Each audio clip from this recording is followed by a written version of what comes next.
Hey everybody, I'd like to share some ideas in harmony. I know it says lesson in the video title. Believe me, it's just a search term. I'm nobody's teacher, but I would like to thank you for watching all my different videos, and as a way of showing my gratitude, share basically some of the ideas that I use. It's an idea that's been around for a very long time, and you can use it to a moderate degree that will kind of make you sound inside the style in straight ahead jazz and in a kind of a mainstream kind of way. That's what I try to do. But you can also take it to really great extremes and come up with harmonies that you would never have thought of otherwise. So I will jump right in. I should just mention, though, that I will mention these kind of quote-unquote rules. We'll call them rules for now. Guidelines, I guess. I'll use the word rule. And lay them all out at the beginning. And I know that they're going to sound confusing if you're not familiar with this, but then I will try to demonstrate these ideas with an actual tune, and hopefully they will make more sense. All right.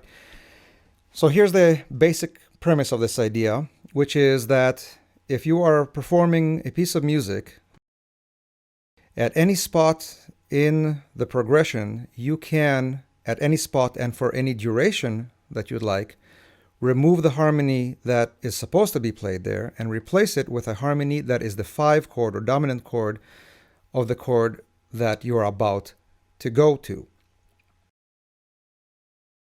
So one way to say it is any chord can be preceded by its 5 chord at any spot in a tune or in a chord progression.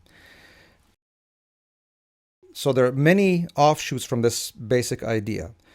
One of them is that just by the token of adding 5 chords, you can do the opposite and remove 5 chords. If you are looking at a chord progression and it has a 5 chord in it, you can remove it and substitute that by the chord that you're about to go to, that is to say, anticipate it, or extend the chord that you just came through. This is all subject, of course, to this actually sounding good if you're trying it. And I should also mention that the extent that you can do this depends on whether you're reharmonizing a song with a predetermined melody, such as an actual tune, or just an improvised section where you can do more, because the melody may clash with some of the substitutions that you apply. But anyway, so you can remove 5 chords, or you can play 5 chords longer. The next offshoot is that instead of playing the chord that follows the 5 chord, a 5 to a 1, just don't play the 1 at all. Just stay with a 5 chord. The third rule, I guess, is that any 5 chord can be preceded by its 5 chord. So to explain this, look at it this way. When you have applied that first rule and come up with a new chord progression that has new 5 chords in it, that is now your new chord progression. Now you can run this chord progression through that first idea again and add 5 chords based on that first rule. So now 5 chords that you have inserted can themselves be preceded by their 5 chords. As a related idea, the 2 chord is very related to a 5 chord. They're very strongly connected harmonically. So any 5 chord can be preceded by its 2 chord. That is to say, the 2 and the 2-5-1 in the chord progression. So any 5 chord can be preceded by its 2. If you add to the mix the idea of tritone substitutions, things can get quite complicated, because these tritone substitutions, you can apply to them all the rules that have been applied so far. That is to say, those new 5 chords can be preceded by their 5 chords, or by their 2 chords, or be followed by something other than the chord that you were about to go to.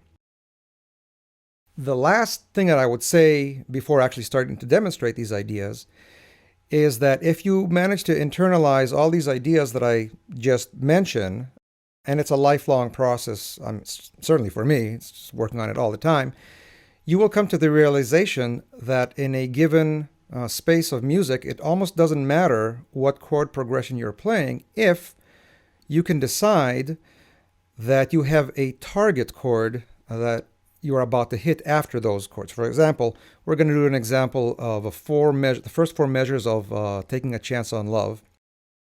And on beat number 5, on bar number 5, the first beat is an A minor 7.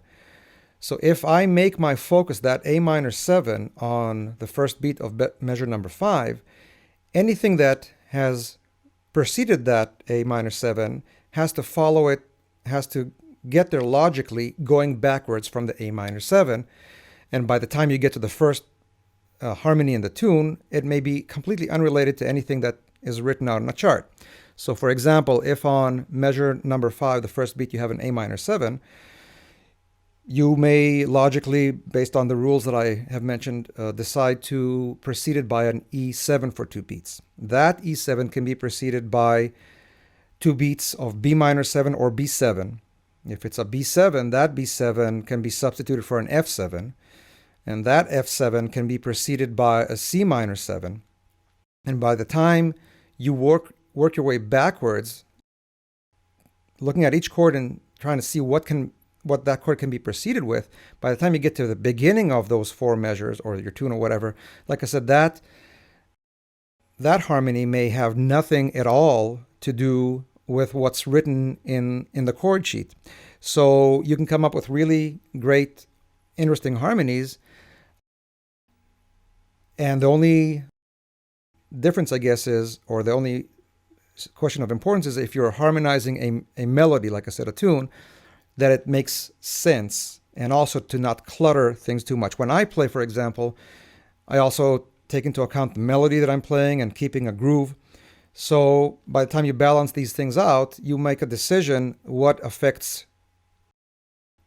how your performance affects the listener. If you really want to go out in harmony, you may be sacrificing other elements. But at least as a great exercise, this is something that's worth trying to do. So I've been talking too much, nothing new there, but it looks like I'm not going to be able to fit the musical examples in this specific video, part 1. So click on the link provided on this video to go to part 2 of this lesson to see actual musical examples of the ideas that I mentioned so far. See you there.